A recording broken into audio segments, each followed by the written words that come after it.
Eric, bonjour. Bonjour Vincent. Alors, le premier semestre et le deuxième trimestre ont été un peu difficiles, un peu moroses pour Sextant Europe. Au deuxième trimestre, le fonds a signé une progression de 0,6% contre 4% pour le marché. Et au premier semestre, il a reculé de 1,8%, alors que son indice de référence, quand je parle du marché, c'est l'indice de référence, le Stoxx 600 NR, dividende réinvesti, donc, a reculé de 0,3%. Qu'est-ce qui explique cette contre-performance? Alors, on est dans un contexte de marché qui reste compliqué. C'est-à-dire qu'on a une boussole qui est assez difficile à lire. Alors, pourquoi elle est difficile à lire? On a une accumulation de facteurs d'environnement compliqués. Le premier est lié à la politique monétaire qu'on a observée en Europe et aussi aux États-Unis dans les dernières années, qui est quasiment unique. On s'attend à voir les taux remonter. À quel rythme, comment, on ne le perçoit pas bien. Deuxième point, c'est les aspects politiques. Bon, si vous regardez ce qui se passe en Italie, avec une alliance entre deux partis assez improbables, la Ligue du Nord d'un côté, le mouvement 5 étoiles de l'autre, pas très rassurant pour l'euro. Vous regardez ce qui se passe actuellement en Grande-Bretagne, avec le gouvernement britannique qui se désagrège avec plusieurs démissions sur la façon de sortir du Brexit. Puis on pourrait citer, on va peut-être y revenir aussi un peu plus loin, sur les errements du président Trump, qui parle beaucoup. Donc, troisième point, c'est la disruption technologique. Parce que la disruption technologique, ça a mis à plat des secteurs entiers. Oui, ça perturbe des modèles économiques. Voilà, la distribution, très fortement touchée. Vous prenez les médias, vous prenez l'automobile, et en fait, dans certains cas, vous n'avez pas vraiment une idée très claire de ce qui se passera à la fin. C'est notamment le cas dans l'automobile. Donc on a ça, puis on a quelque chose de nouveau qui est la guerre commerciale que lancerait ou ne lancerait pas le président Trump.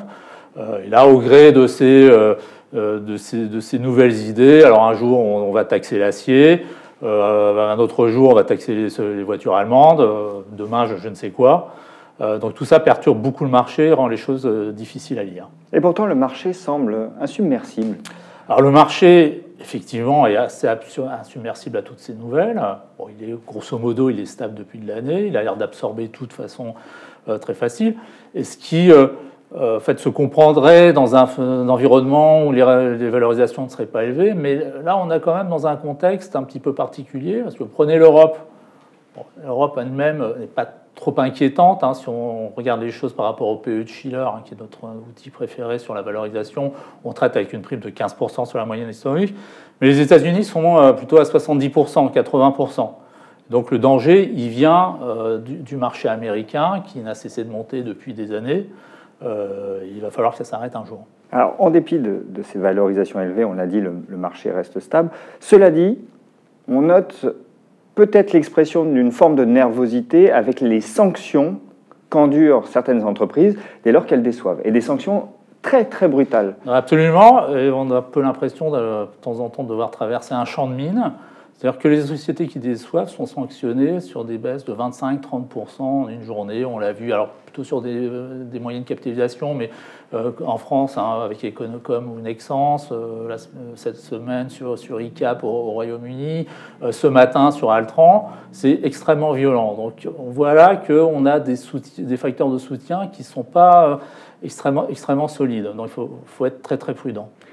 Vous l'étiez puisque vous avez 10% de cash dans le portefeuille. En moyenne, sur le trimestre, on est autour de 10%. Donc, ce qui, finalement, dans un trimestre de reprise des marchés, ne nous a pas aidés. Mais on a aussi dû faire face à quelques incidents boursiers pendant le trimestre. Alors, on va y revenir. En effet, vous avez eu en portefeuille des titres qui ont été sanctionnés assez lourdement par le marché. La question est de savoir si c'est justifié ou pas. Alors, commençons par Iliad, une des principales positions du fonds. Alors, Iliad, en fait, on a remonté notre exposition dans la baisse. Maintenant, c'est la deuxième position du fonds. Donc, Iliad a baissé de 20% sur l'annonce de son chiffre d'affaires trimestriel, sur lequel on voyait, pour la première fois, une baisse du nombre d'abonnés en fixe sur l'Internet. Et c'est vrai que c'était décevant. Alors, c'est vrai que c'était décevant. C'est pas, on n'est pas actionnaire de valeur pour les voir décliner, mais une sanction qui est quand même extrêmement forte, parce que quand on regarde quand même le tableau général sur Iliad, on est sur une année 2018 sur laquelle on est au pic du CAPEX, des investissements. On va commencer à bénéficier assez rapidement en fait, de la fin des frais de roaming payés à Orange. Après, si on regarde derrière ça, on a une consolidation en France donc, qui nous paraît assez inéluctable. Vous avez 4 acteurs aujourd'hui, vous en avez 2 qui perdent de l'argent. Et en plus, une autorité de régulation, l'ARCEP, qui elle-même devient favorable à la consolidation. Vous avez ça, vous avez le fait qu'ils viennent de commencer le développement en Italie. Bon, c'est peut-être logique, mais qui aujourd'hui n'est pas du tout valorisé par le marché. Et la troisième chose, c'est une société qui, l'an dernier, avait un taux d'imposition de 37%. C'est une société française. Il n'y a aucune raison que ça reste à ce niveau. Et on sait que le taux d'impôt va baisser de façon générale pour les sociétés françaises. Donc ça reste une conviction, puisque vous avez renforcé. Est-ce que Heidelberger Druckmaschinen reste une conviction, elle aussi? Alors, vous nous en avez parlé lors du dernier reporting vidéo. Là encore, c'est un titre qui a été sanctionné. Voilà, on va l'appeler HDD, c'est un son diminutif, ça va aller plus vite, donc il a baissé de 23%. Voilà encore sur des résultats qui ont été, en tout cas qui n'ont pas montré d'indice de redressement des résultats, qui est la chose qu'on attend. Alors, est-ce que c'est inquiétant? Bon, on préférait les voir, les indices de redressement. Est-ce que c'est inquiétant? Non, parce qu'on est dans une situation d'oligopole. On est dans une situation où on a la société qui a la meilleure technologie du marché et elle va nous donner un free cash flow yield qui va être de l'ordre de 10% par an. Donc c'est une affaire de patience pour vous? Il faut être patient.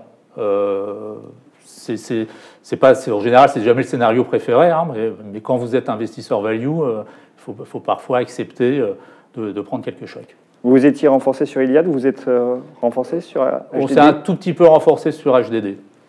Alors, il y a eu des satisfactions aussi durant ce trimestre. Heureusement. Heureusement, absolument. Et notamment Criteo. Alors, Criteo a repris 30%, semble enfin sortir du purgatoire boursier. Je pense que Criteo, aujourd'hui, ça doit être probablement la valeur Internet la moins chère du monde. On traite sur 8 fois l'EBIT, avec une société qui a un taux de croissance de 15 à 20%. Donc, ils sont rassurés avec les résultats du premier trimestre. Aussi, un point important qui a donné, je pense aussi, redonné confiance au marché, c'est que le fondateur de la société est revenu à la direction de la société. Et je pense que les problèmes qu'on a vus l'an dernier avec la sortie de l'univers Apple sont maintenant derrière nous. Valeur dont on doit parler également, c'est une autre valeur Internet, c'est Rocket Internet. Alors, Rocket Internet, c'est qu'on pourrait définir comme un fonds d'investissement dans des sociétés Internet. Voilà une société au début de l'année qui traitait à peu près au niveau de son cash. Ce qu'on a vu depuis, c'est que les sociétés dans lesquelles ils ont une participation, ils sont cotés comme Delivery Hero, qui sont la livraison de repas à domicile, HelloFresh, qui sont des kits de repas dans lesquels on vous donne tous les ingrédients pour le faire et vous préparez chez vous, sortent des chiffres qui sont très très bons. Ils ont en plus réussi l'introduction aux bourses d'un site internet dans la vente de meubles qui s'appelle Home24.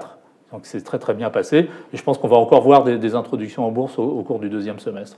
Donc là, le titre fait un rattrapage, il était dévalorisé, et il commence à être nettement mieux valorisé par le marché.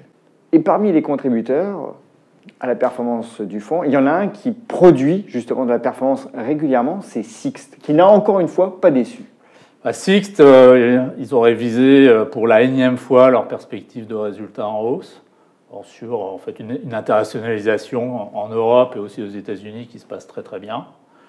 Et ce qui est intéressant, c'est qu'en termes de perception boursière, ça commence à ne plus être un loueur de voitures. La location de voitures, ce n'est pas un secteur très aimé en bourse, mais ça commence à devenir un acteur de l'immobilité. Alors, je n'ai pas dit l'immobilité, mais la e-mobility en anglais. Et là, on commence à rentrer dans le monde magique d'Internet et on est en train de voir une valorisation qui s'enrichit de jour en jour. Donc, pour conclure, un fonds qui reste un fonds de conviction. Absolument. Eric, merci. Merci Vincent.